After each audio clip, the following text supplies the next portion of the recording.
All right. All right. Well, welcome everybody. I'm Brian Hoagley. I'm the CEO of SideChannel. I'm also the host of CISO Life, if you follow that on LinkedIn.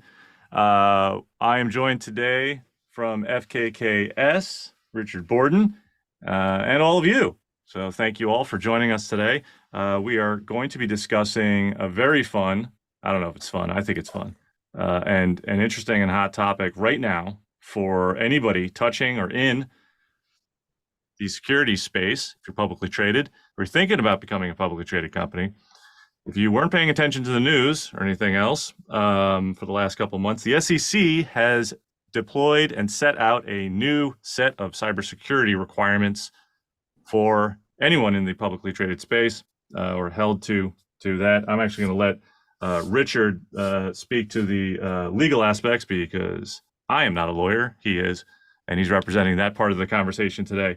Again, welcome everybody who's joining. We're going to be discussing the SEC new cybersecurity regulations. Our goal is to really kind of give you an overview and a briefing on what the new requirements are, as well as the guidance to be discussing.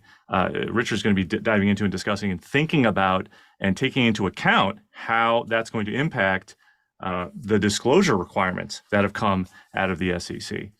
So Richard, I'll let you introduce yourself and we can jump into our agenda. Oh, thank you very much, Brian. And thank all of you for attending. So I'm Rick Borden. I'm a partner at Frankfurt Kurnit. I'm a lawyer who started out my career as a securities lawyer and moved into technology, privacy, cybersecurity. So I was trained at Bank of America on cybersecurity as a lawyer after having spent almost 9 years as the chief technology lawyer at the Hartford.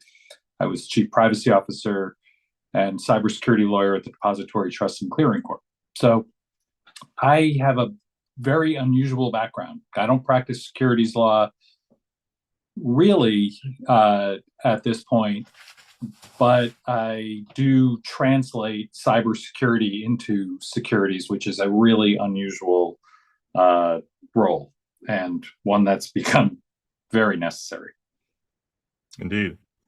Indeed. I'm just making sure that we are working correctly across the board. I just got a note about the live view. Okay, I think we're good. Please do raise hands. If you have any Q&A, drop it in the Q&A in Zoom. If you're not familiar with where that is, you're going to see that at the bottom of the Zoom window. You'll see Q&A. You can add one in there. Ashley Tobin actually asks us a question. I think, Ashley, you asked this question to us previously, and we're trying to get an answer. Is this qualified for MCLE? No, we're going to do another one. This came together too quickly. We're going to do another one, I believe, or we're at least planning to, that we'll do through our firm and CLE in New York and California, but this one isn't. Yeah. Thank you, Richard. All right, so let's get into it. I'm going to bring up on, just so I can speak to this intelligently, really what are the SEC rules now? And then we're going to kind of dig into some aspects of that. Really, what do you need to think about or looking for inside of your organization to be able to write a disclosure about that? Remember, the SEC has kind of two major components, in my view. From a cybersecurity lens, you've got the disclosure requirements, which means something went boom, you had the bad day, it's happened, you have an incident, you've determined it's material, you have 4 days to be business days to be able to then disclose that to the SEC. Now, there is a caveat. If it's a national security concern and you can get an exemption and you go down that path, you can get an extension on that, but let's not focus in on that actually happening. Let's focus on the most probable and the most realistic of what you're going to have to deal with: 4 days.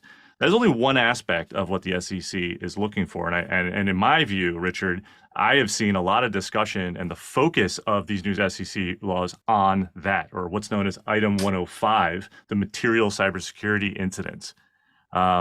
So one aspect, but not all of it, actually. If I kind of break down the major components of what the SEC is done, there's 11 main components within the SEC rule. Item 1.05, material cyber incidents, is only one. Item 106, actually, in my belief, holds majority of what we're going to have to deal with. And that's where the disclosure requirements are going to be sitting. That's what you're going to see weaved into your 10K. When you look at what's known as item 1C, cybersecurity on your 10K, that section right there is going to host, I think, a predominant amount of the work that's going to go on. So I want to differentiate kind of between the two. Richard, what are your thoughts? Yeah, so you're absolutely right. And what we also need to do is tie together 106 and 105. Because the things that you disclose in 106, when an incident happens, you actually need to be talking about whether or not it relates to something that you disclosed in 106. So Correct. it's actually, and there are some things that we can talk about where the SEC has made that really clear. And it's not just in that one section of your 10K. That's where I think a lot of people are getting confused. The SEC wants different things in the risk factors, in the business description that you were talking about, in MD&A. They want it all through, depending on a host of factors.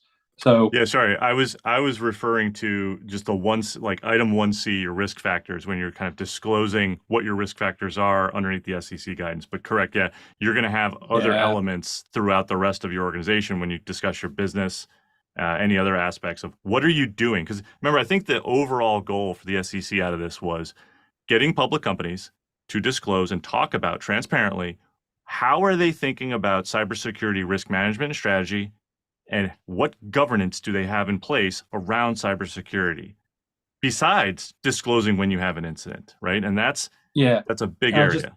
I'll add one little nuance to that. It's what are the cybersecurity risks that the company's facing? Right. And how likely is that to happen that one of those risks will come to pass? And that actually gets into what have you assessed the risk? Do you know? Right. What do you like? How do you rank your risks?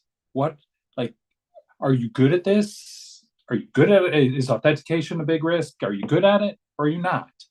Right. And the SEC is going after those types of nuance. They want the nuance. They want it in the risk factors, and they want it in other disclosures. So if you dig into this, it's interesting. They've, I don't believe the SEC just kind of like threw against the wall and figured out what would stick, right? If you look at the proposed rule to the final rule, I believe it's actually well crafted and the intent is good in my mind, right? And I can say that because I'm the CEO of a publicly traded company. SideChannel is a publicly traded company. We're working with organizations that are publicly traded to be able to figure this out. And what the SEC has stated and is asking for, to me, seems appropriate, seems right. And look, I'm on the receiving end of it. And I don't feel like this is a burden. It's actually straightforward. But what you need to do is figure out how to do it. And Richard's exactly right. You can't start disclosing and talking about your cybersecurity program unless you've actually assessed what your risks are, what your threats are. You actually know what your cybersecurity program looks like. And that's a step one. I think a lot of people always jump to, and we see this even outside of SEC regulations. People jump to, oh, here's the shiny object. Here's the thing I need to go do. Well, whoa. Are you addressing priority one? Or are you just addressing, sales meeting call or something? Is what you're doing actually relevant to and pertinent to your priority one? And I think that's a key first step, is to assess. And the SEC actually kind of calls for that. Right. So either through their definitions or what they're saying, describe the registrant's process for assessing, identifying, and managing material risks from cybersecurity threat.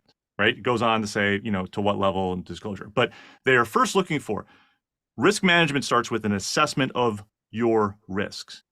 Can you even point to you've done a risk assessment? Right. And I don't mean 3 years ago and that report is on a shelf. It's, have you done it within a reasonable amount of time recently? And then goes on to whether any of those processes have been integrated into your risk management. So you're assessing what you're doing. You're taking the output of the assessment and weaving it into how you're starting to think about those risks, and then actually going on to figure out what to do about those risks. So it's beyond just, we have we have this person, or we have an MSP, or we have this team. What have you looked at as your risks? What has that informed what you'll do about risks? How do you then manage and govern those risks on a go-forward basis? And I think that's lost on a lot of people when they're looking at this space. Yeah, that's exactly right, because it's actually B2 that becomes more important. So first you have to talk about how you govern it. But then B2 describes whether any risks have materially affected or reasonably likely to materially affect, right? So there, if you just read that flat, you get to kind of where most companies are on the disclosure. But the SEC in 2018 issued guidance on disclosure of cybersecurity risks, and there's a ton of information in there about what they're really looking for. Mm-hmm. And that guidance this rule did not get rid of that guidance. I've talked to the senior people in enforcement at the SEC. That did not get rid of the guidance. The guidance is still operative. Yeah, Richard, let's dig into. So there's this kind of precursor to the SEC rules themselves. The disclosures are very clear. What do you need to disclose? What do you need to talk about? Let's go back to the 2018 guidance, and what out of that is informing how do we meet this new regulation with the disclosure statements?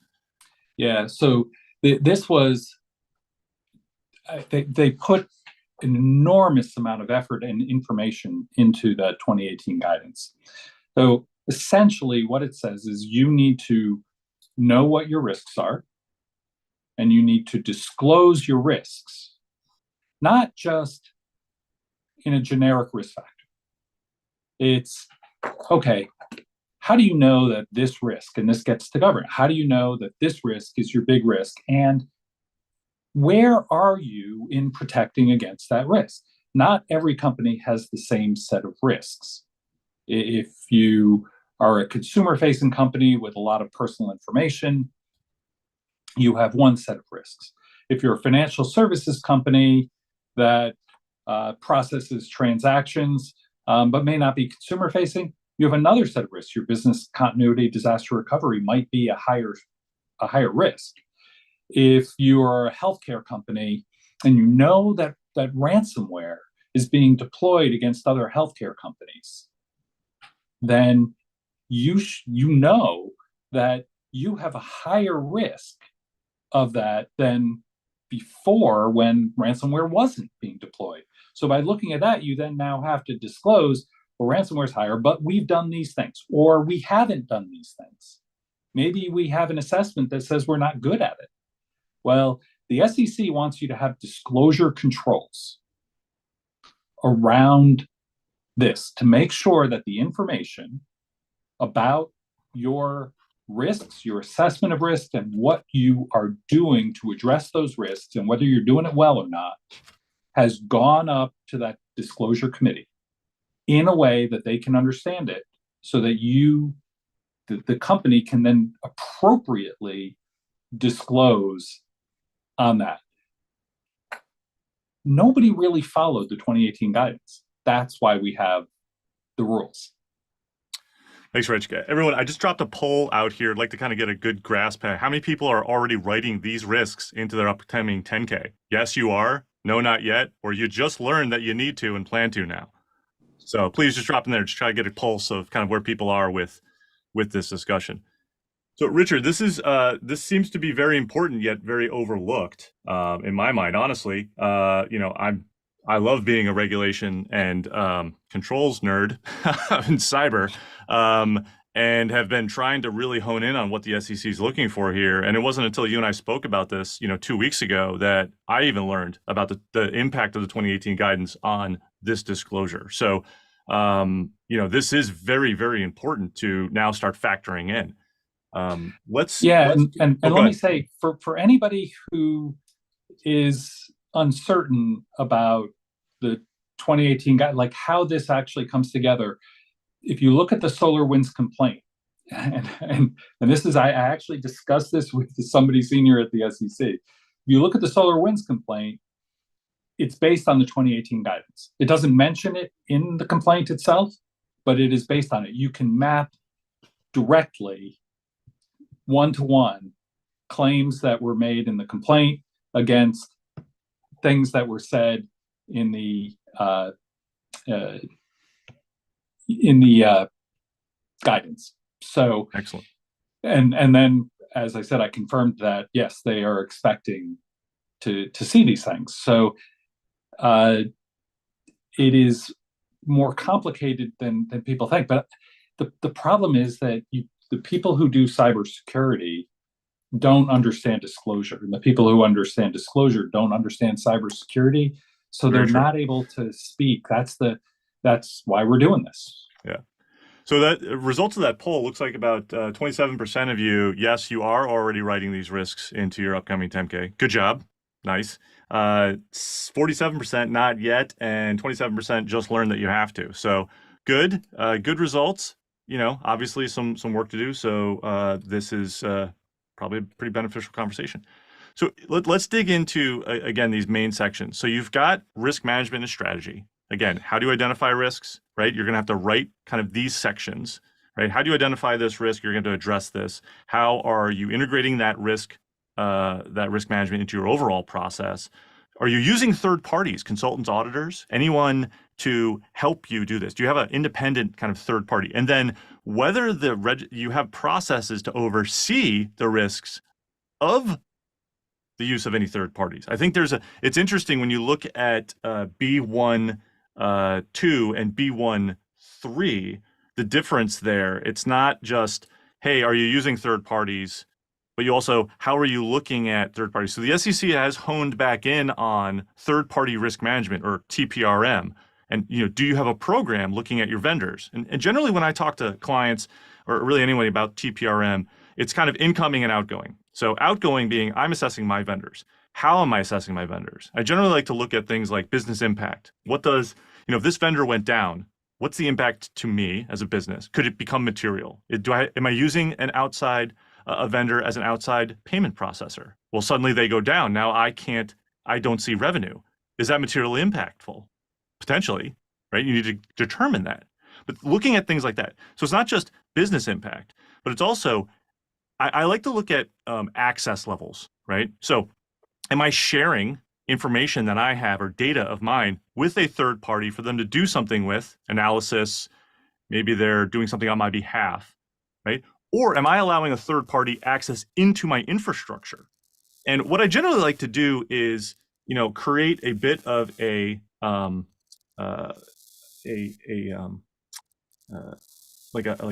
chart. And I'm going to show you. I'm going to actually just draw real quick, if I remember where my background is. So I'm going to use my background. I will be able to use this, Richard. This is great. It's very simple. Okay, it's an X and Y axis. Okay, if the access level is very high and the business impact is very high, okay, this is 0, right? This is high. I should be assessing my vendors who have low access to my data and low business impact to me down in this sector. I should be assessing them very little. I always kind of pick on, at the cafeteria, the people who supply the cups. Am I really going to invest a lot of energy, third-party risk and everything into assessing the cybersecurity of the folks who are providing the cups to the cafeteria? No. Folks who maybe have a lot of access to my data, very important, are going to be up here in this. I'm going to throw the book of TPRM at this space. And the unfortunate thing that I've seen in my tenure of 20 plus years in this space is generally people don't do this. They're like, oh, third party, you get everything. I'm going to assess everybody at almost this level. And that's not practical, both for you as an organization to scale to assess all your vendors, and it's not practical to do to these vendors down here and expect them to have enterprise level security when they don't have that type of access. So you need to do some level of this. I've done a lot of talks. There's a YouTube video you can see going really into depth on kind of this space. We kind of almost create a matrix look where you really want to look at this group here, this space up here. So you plot, before you kind of figure these out, you kind of plot what the access level of vendors are, the business impact. You do that, and you don't let what you're going to do to them inform or bias where they sit, because you're like, oh, well, I have this vendor that I don't want to do that to, so I'm going to make sure they're down here, just outside. So plot where they are based on basic two things, and then say, hey, you know what? Anybody now in this group, I want to know who their CISO is. I want to be able to see their SOC 2 report. I want to be able to, see a third-party assessment of that, whatever it is. These guys down here, I need to, make sure that I have, some very basic things. So Yeah, these so type of concepts need to be kind of addressed. So don't wipe it fully yet. I have a structured way of actually ranking vendors like that. Sure. What I like to do when the regulatory risk is higher, what I want to do is I want to use known and widely adopted and hopefully things that the regulators have to follow as a basis for doing it. So I use NIST. I use a document called FIPS 199. I think Brian, you're familiar with that. Confidentiality, integrity, availability. It actually defines it. It provides guidance on how to consider these things, and I rank vendors. What I'll do is I've got a way of doing it where we rank vendors on that. Turns out that very, very few vendors fall into the high bucket. Most fall into the moderate or low, because high have those significant business impacts or the significant risks to individuals, and it's very particular risks to individuals, because if the data could cause an individual to die, that actually is more important. And so the availability of data to healthcare companies that relate to,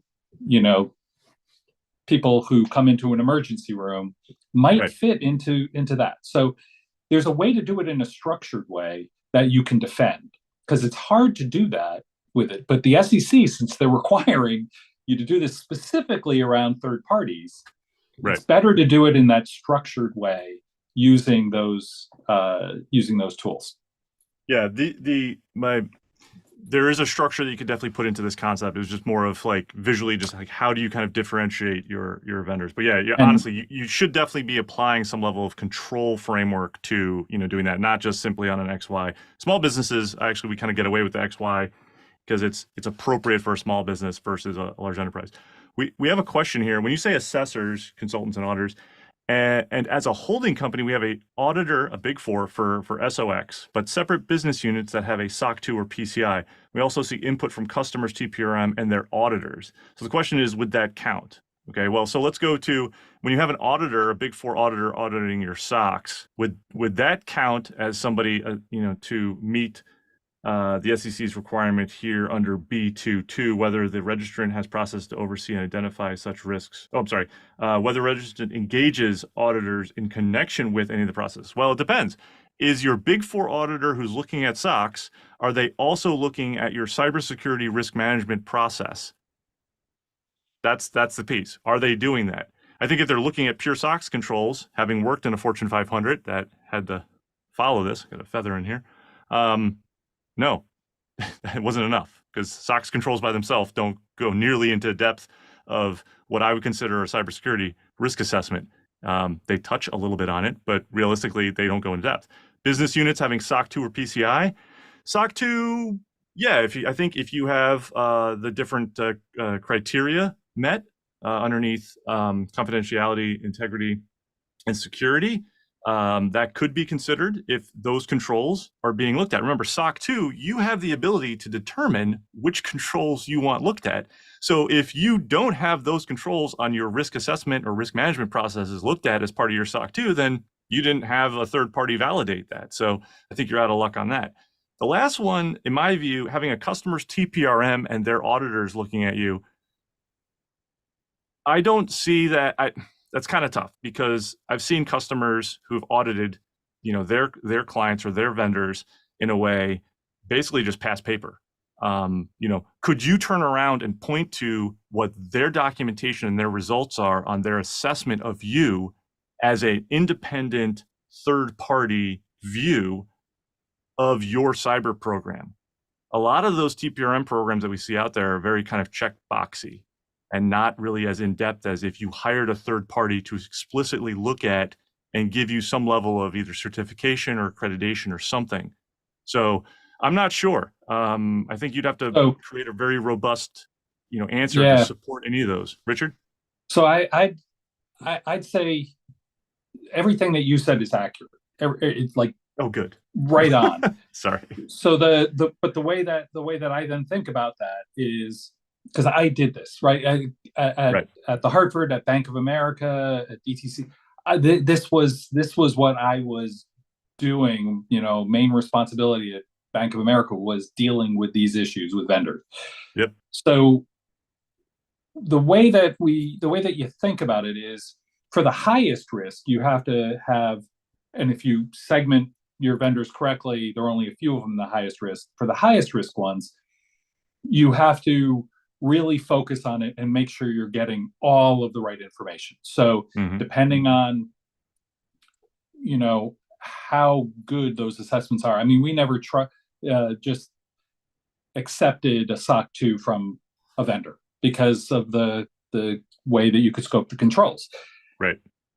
So, but then if it's lower risk, you might accept those things. Those types of things, depending on which vendors you're looking at. And so you need to really set that criteria and know going in what controls from the cyber standpoint do we have on those things, and then that information about how you're setting those controls needs to come into your disclosure for that item.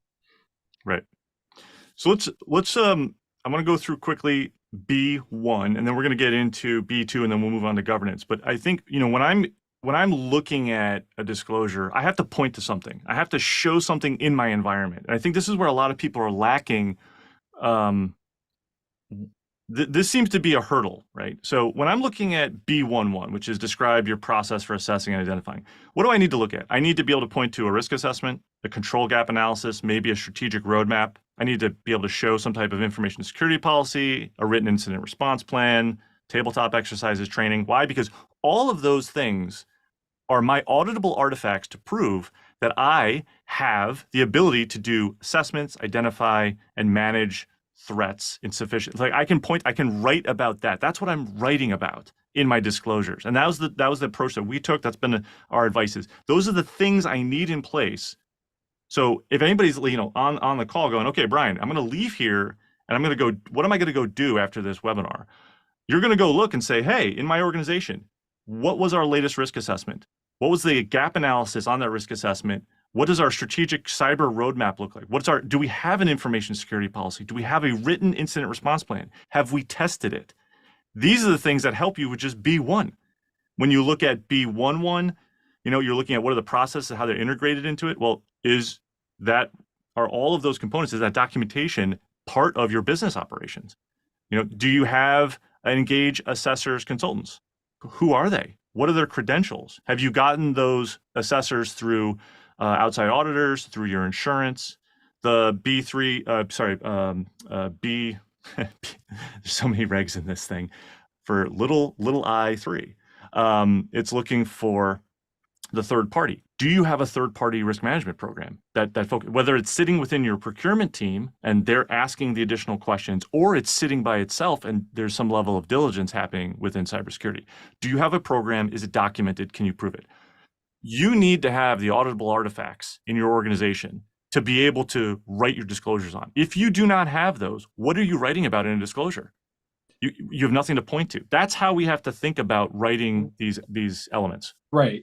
So the first question I ask is, do you have an enterprise risk management program? Right. And if the answer is yes, is cybersecurity part of your enterprise risk management program? Because that's how you get the policies, procedures, controls, testing the effectiveness controls, all in GRC, all through that.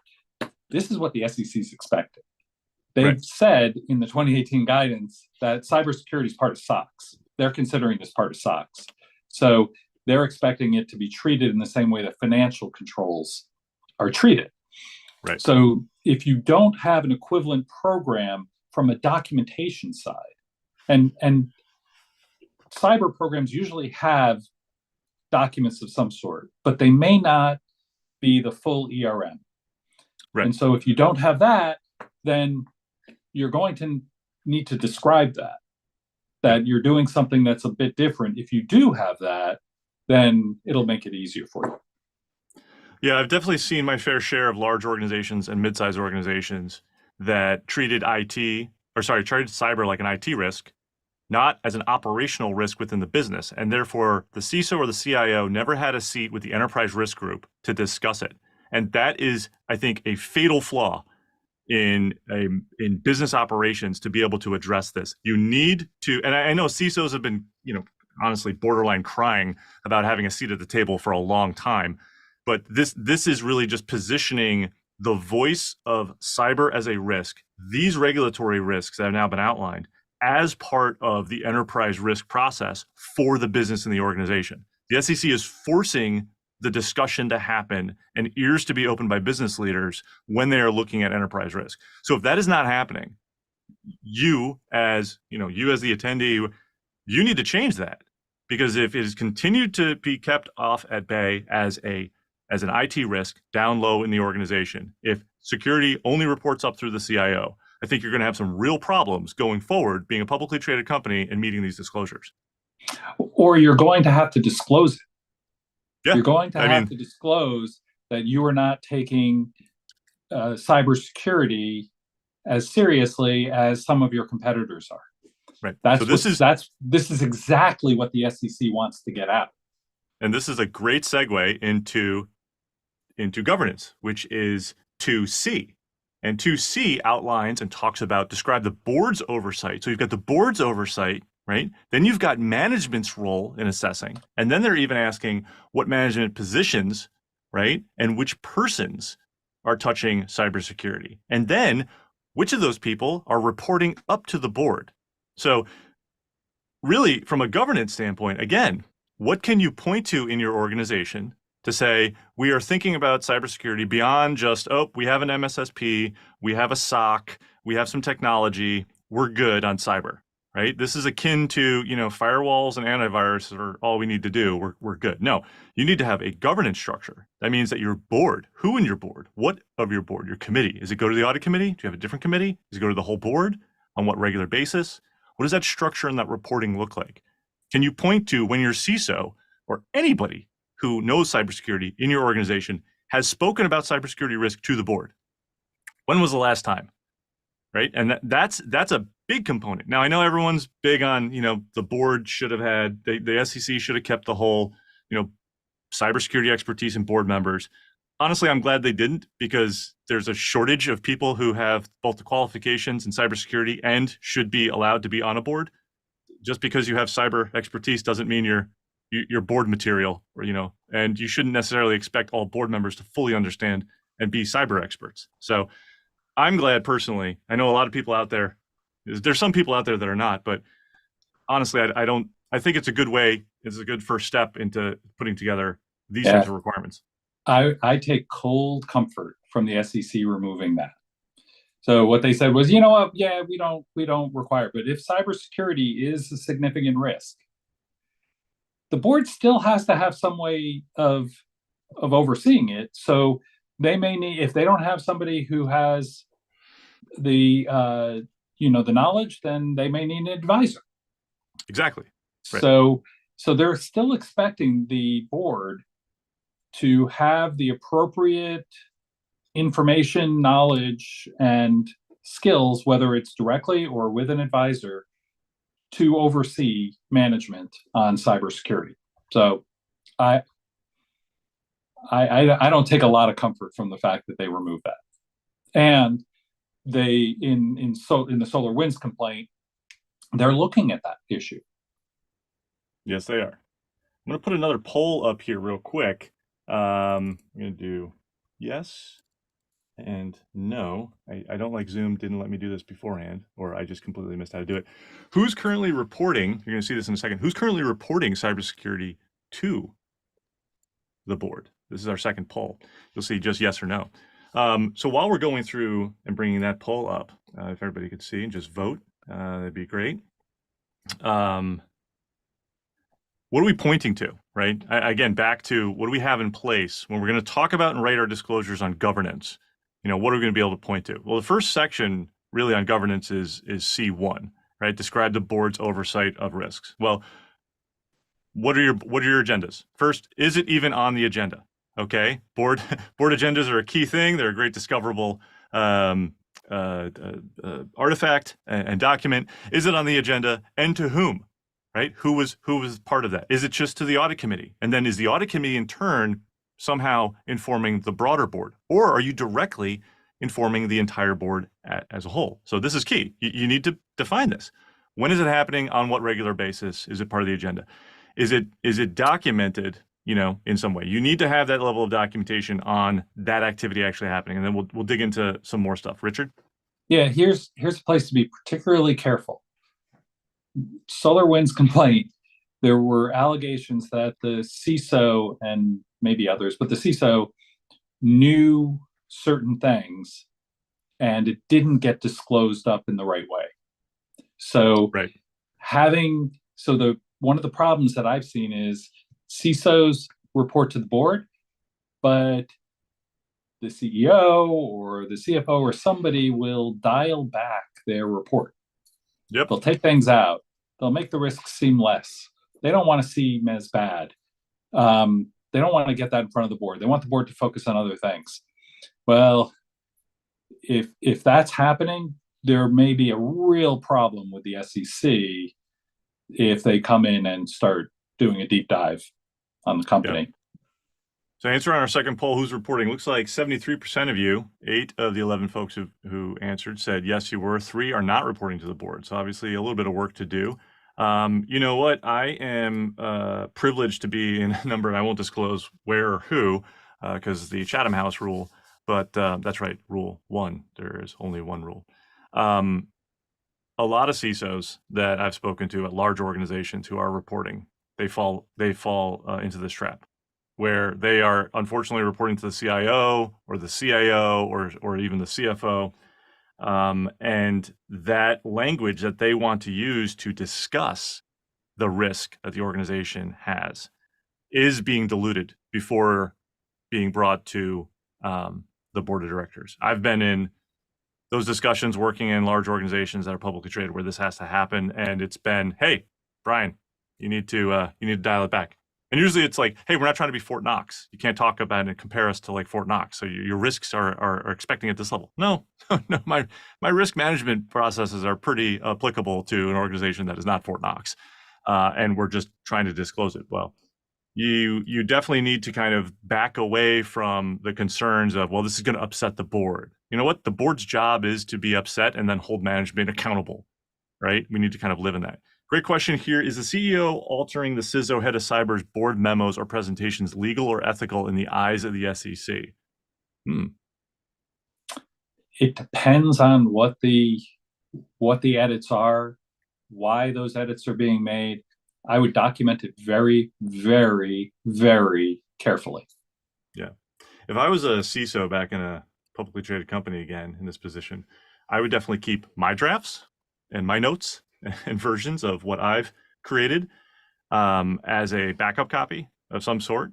Make sure that in case what you wanted to present, right, and then what was presented was different than yours, you can point back and say, look, I have no authority or ownership after the CEO or the CFO or the GC or whomever took it and then presented that to the board, right? I mean, it's kind of a CYA thing for the CISOs out there, but we need to kind of start thinking about that when we're doing it, because you don't want your words misconstrued or changed if you're trying to present one concept. So let's dig into a little bit now more here on what are we looking for inside of the organization. So on C2 under governance, management's role in assessing and managing the material risks from cyber threats. In providing the disclosure, you should address the following things. But basically, what program do you have in place? Do you have a CISO? Who is at the head of cybersecurity in your organization, right? Do you have somebody? Do you have an outside party working with you? Is it also the CIO? Is it the CTO, or is it someone wearing a second or third hat? Which I think to me begs the question, is it really as important as what their day job is? You have to justify that they are able to do both, right? So who is in charge of it? What's management's role? How are they working with the GC, HR, the CFO, the CEO on what the risks are in the organizations? Notice I said HR. Why? Because employees make up a predominant amount of what's going on in a company, and they're where your user training is. There's where risk lies. How are you informing your employees? How are you working with employees? So you need to integrate with HR. How do you talk about that? That's all the governance, the policies and the processes, that whole structure. You need to be able to point to it. It's not just, oh, we have a SOC. I keep going back to this. It's not I'm trying not to be funny, but like at this point, it's, tragedy is just, comedy is just tragedy plus time. And a lot of the things I kind of laugh at in this space is because people are just like, oh, well, we have a SOC. Okay, well, but we don't have any policies that can enforce what the SOC is supposed to do. I've heard people who say, hey, we have the ability to take systems offline. Well, you technically do, but you don't actually have an authority or a process inside of the company that actually allows you to do that. So how effective are you going to be when you need to do that? You got to be able to point to it. That's where policies come into place. That's part of governance. Hey, Brian, when you're talking about a SOC, you're not talking about a SOC 2. Yeah, sorry. Maybe Security Operations Center. We got lawyers on here. I'm not sure that they'll understand. So yeah, for all of our law firm friends and non-techies, my apologies. I get yelled at for using acronyms. SOC being SOC, a Security Operations Center. You can maybe have an MSSP or a managed security service provider running your security operations center for you. Basically, it's the group of people who are hopefully 24/7 looking at what's going on in the company from a cybersecurity standpoint. Are we looking for malware? Are there, have we been breached? Are there vulnerabilities? The SOC is the technical team that is looking for what's going on the wire, basically, what's happening in the environment, and then able to respond. So yeah, that's it. It's a very technical thing, but having that does not mean you have a cybersecurity program or a governance structure. That is part of it. And yet most people say, well, I have that, or I have that type of capability, or I outsourced it, so therefore I have this covered, and they're not the same. So I just wanted to make that distinction. Thanks, Richard. Yeah, I forgot about the acronyms. Sorry, everyone. So I think the last couple of sections I find really interesting. Whether management has a position that's responsible for assessing and managing risk. Again, do you have a CISO? Do you have a CIO, head of security, whatever it is? Is someone thinking and in charge of and considering, what that looks like? Is that their job? And then 2.2 under C is kind of an interesting one. It's actually pretty dynamic. I've actually looked at it as 4 kind of requirements in and of itself. And the requirement is process for the person or committee are informed about and monitor the prevention, detection, mitigation, and remediation of cybersecurity incidents. Now, here's where this one gets a little complex. You see, SEC looked at heavily the NIST cybersecurity framework as a foundational framework in which to use, but they don't cite in the regulation that you have to use it. But they adopted it pretty heavily. Why? Because the NIST cybersecurity framework has 5 major components: identify, protect, detect, respond, recover. And when we look at the language that the SEC is looking for, it's damn near similar: prevent, detect, mitigate, remediate. So you really need to be able to speak to those 4 things. What are you doing? What does your cyber program have to do? Does it have the ability to prevent cybersecurity incidents? Does it have the ability to detect cybersecurity incidents? Can it mitigate anything that it sees, respond? And then can you remediate anything that you see or try to prevent? So there's 4 elements there that I think kind of get lost and jumbled almost as one when people look at this requirement, but I actually look at them as 4 different aspects you need to be able to address. And again, looking at the SEC and how they've talked about it, they've heavily leaned on and cited NIST CSF. So I would look at that regulation first to give you some guidance and structure on how to answer this area. Richard, what are your thoughts on that? I actually use that as a mapping tool for compliance. There's some ways of doing that. One thing on this point that's really, I talked to a senior SEC auditor a few years ago. He told me when they go into a company and ask about cybersecurity and they get pointed to the tech guy, they get mad. They actually use the word mad. Right. They want senior management to be involved. That's the committee. When they're talking about a committee, There are other regulations out there that require other senior management to be in it. Here they consider it part of SOX, and so that the CFO, CEO, they have to be involved. They should have the committees for disclosure, all of that. But the SEC is expecting to see and hear that senior management is involved in cybersecurity, really knows it, understands it. They consider it a significant business issue and risk for basically almost every company. Yep. Yeah. It's the thing I always kind of scoff at a little bit when I'm meeting with folks kind of in this space is how. Oh, did we lose everybody? Okay, good. If I'm asking, tell me about your cybersecurity program, what does that look like? And they're like, oh, well, we have a guy, or it's so like if you don't know that person and you don't know that organization, or they're not tied to you in some way, again, back to is security treated as an IT risk or an operational risk from the business lens? If your answer is somebody that you can't name, or your brother-in-law who runs your program, or if you don't know that, you have work to do, because you don't have a program that you can point to. And I think that's a kind of a litmus test you need to start kind of looking at. And the last one on governance in 3, does that person or the committee report information of risks to the board? Pretty straightforward. Again, back to what are you reporting on? How are you reporting up? I want to leave a couple minutes for Q&A, but Richard, any final thoughts on this first kind of foray into what the SEC regs look like, the disclosure requirements, the underlying components that need to be in place at companies for them to start working on? So it needs to be structured, and you need to have specific disclosure controls that underlie all of this. So in the same way that you do this for financial controls, you need the same set of things. Unfortunately, you're going to need some different people with some different skill sets to do it, but you need those same set of things. And when we get into the next part, incidents, which we'll do kind of quickly, all of the stuff that you disclosed here, now that you've disclosed all these things, now that you've disclosed how you do this, what your risks you're facing, how big they are, what are the likelihood that it's going to happen, when an incident does happen and you have to report it, you're going to be reporting it in this context. That's exactly their expectation. Yep. And if you don't have this first part, whatever you do in the reporting of incidents is going to be wrong. That's SolarWinds. That's what happened. It's unfortunate.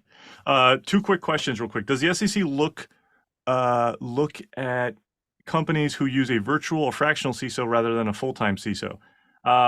They don't explicitly state whether or not that person needs to be full-time or not. That you're allowed to, I think if the SEC is looking at maybe how New York State DFS Part 500 allowed for the use of third parties to be that CISO, or so I think the SEC is going to be comfortable with a virtual or fractional CISO to some degree.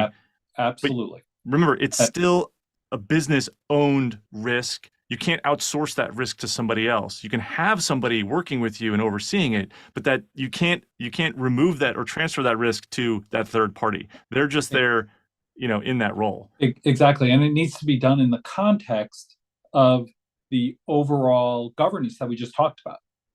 So having somebody in there, that can actually improve your organization by having the right people in there. But then it has to be part of this whole governance, and there's a whole program around that, and they just need to be part of that. Second question we have is, can you more directly address the topic bridging internal information gaps between technical professionals and senior management? So kind of the translation between the folks. Richard, do you want to tackle that? Yeah, I actually wrote an article on this one. We'll link that. We'll make sure we publish that as well. Yeah, when these rules first came out. So you need to have people cross-trained you need to have a lawyer and an individual, a lawyer and a tech person cross-trained between securities law and cybersecurity. There are exceedingly few of those. I like really few of them. So you may need to do some training, or you've got to go out and find them. but that's how you're going to have you have to have people who can speak both languages for each part, for 105 and 106. So for incidents, you definitely need that, but you need it for the governance too. So that's a quick answer for that. Yeah, no, I agree. You need the right people for the right jobs. Just a comment here. It looks like Lockheed just dropped their 10K, so we'll be taking a look at what they wrote. Richard, do you want to dig real quick into the incident part, item 1.05, and then we'll wrap up today. Yeah. So this to me is a little bit easier if you have your disclosure controls in place. So there's an incident that happens. It's enough that you bring in a forensics team, right? Whether it's external or if you have an internal one, most be external. They're going to be very focused on that incident. You're going to want to know about materiality if you're in the disclosure committee or securities lawyer. You actually need somebody who's not part of the incident, who's not defending and looking at whether notifications have to be provided to regulators or individuals or anything like that, listening in on it, who understands, there's been lateral movement in the network and escalated privileges, and some remote desktop software got dropped in. Oh, okay, there's likelihood that there's a material event here. Likelihood. That's what the SEC is looking at. So you need to be able to from the disclosure side, have the right information to make a decision about the disclosure. So the disclosure controls have to be there so that you can make an appropriate materiality decision. All the cyber people want to get in the middle of materiality decisions. They don't understand materiality. Yeah. What's material to them is not what is material from a disclosure standpoint. Yeah, no, it's funny, the private communities I'm part of and the CISO kind of focused high-level security practitioners across really the US and the globe that connected with, there seems to be a lot of focus on their role in determining materiality. And I've explicitly kind of stayed out of it because I agree with you. I should not be part of that conversation. Like, I should not be determining. I can help inform it. I can give you the information, but that's not my role, is to determine or shape materiality. So I think as CISOs and security practitioners, the ask is, guys, girls, just kind of know your role a little bit. Just let step out of that support, but don't convolute that discussion. Let the professionals do that, and I think vice versa. You'll be allowed to operate and execute on what your role is much more effectively because that's your space. That is, that is our space. Yeah. And there are three cases that the SEC cites over and over and over again. Pearson, First American, and Blackbaud, where the information, Blackbaud's a really useful one. The information that they didn't think data was exfiltrated. They found out that it seemed to have been exfiltrated. They didn't get it to the disclosure committee in time or in the right way or something. We're not exactly sure. And so disclosures happened. I think a 10Q was filed without that additional information. So it was a failure of disclosure controls. The SEC and is another one that I confirmed with them. They are highly focused on having appropriate disclosure controls. Decisions may be made that they don't agree with, but if you have the appropriate disclosure controls in place, you're not seen as a bad actor in the same way. Yeah, Blackbaud's an interesting one. My company was actually called in after their CISO left to help them figure out kind of a way forward. It's very interesting at that level what needs to happen within an organization that is kind of underneath that microscope. So definitely an area that needs that type of focus, exactly like you said, Richard, needs those types of controls to be able to, and processes to be able to disclose appropriately and quickly and effectively. We have one other question here. Are there basic components that should always be in place as part of a cyber program? Firewalls, encryption, password, user ID, multi-factor. Yes. In fact, when you do a risk assessment, folks, a risk assessment should not just be like, oh, let's just talk about it, right? You need to follow a prescribed framework like NIST CSF, the CIS controls, use ISO. There's a lot of frameworks out there. I'm a big fan of NIST CSF. I happen to have written a book on it. Wiley published it. I think it's important. The U.S., it's tax dollars at work, right? The U.S. built a framework for you to consider and look at cybersecurity. You need to do a risk assessment against a framework. It's no longer just this feels right, or I did this at my last job. That's how we're going to assess, the place I'm in now. You need to do an assessment against a framework and a set of controls. Use the standards that are out there. We have them. So NIST CSF is a great one. I can't stress that enough. But CIS, Center for Internet Security, has a great set of tactical controls in which to assess your organization against. If you do a risk assessment against a framework, you will answer this question. Because those frameworks set out what a cyber program should include from a technical standpoint. It's looking for MFA, segmentation, vulnerability management, oversight, right?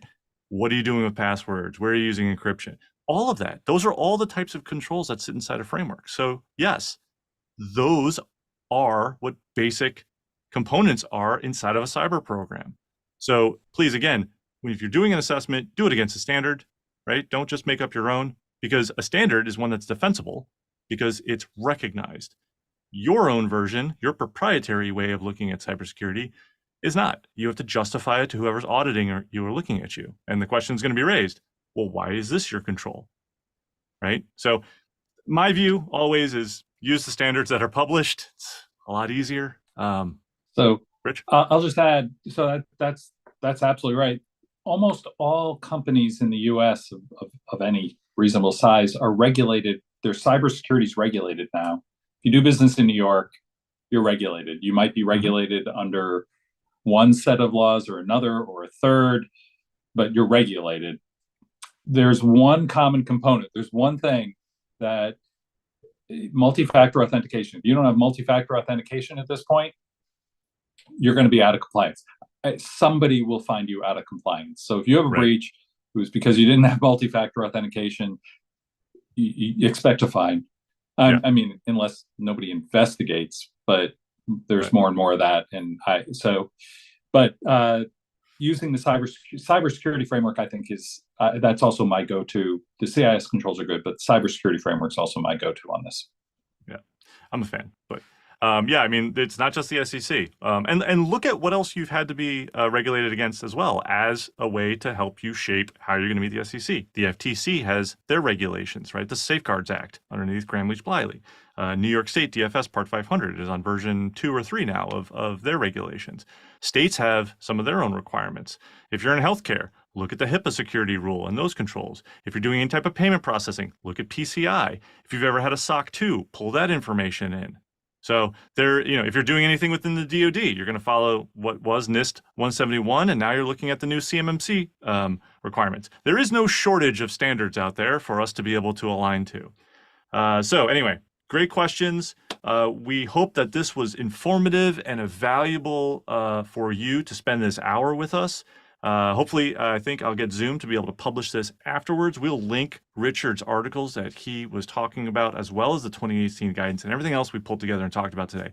We will link that and make sure we publish that out in either follow-up emails with all of you or online. Please do follow Richard and FKKS on LinkedIn. Feel free to reach out to him. You can follow me on LinkedIn as well, using either Brian Hoagley, SideChannel, or hashtag CISOLife. You can follow me on any of that.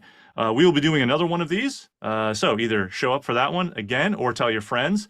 There's, 8,000 publicly traded companies in the United States under the SEC. So we got the first 100 folks or so today to jump in, but definitely want to be able to talk about this.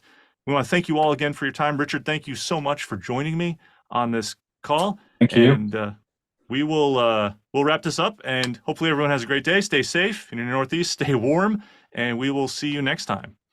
Thank you.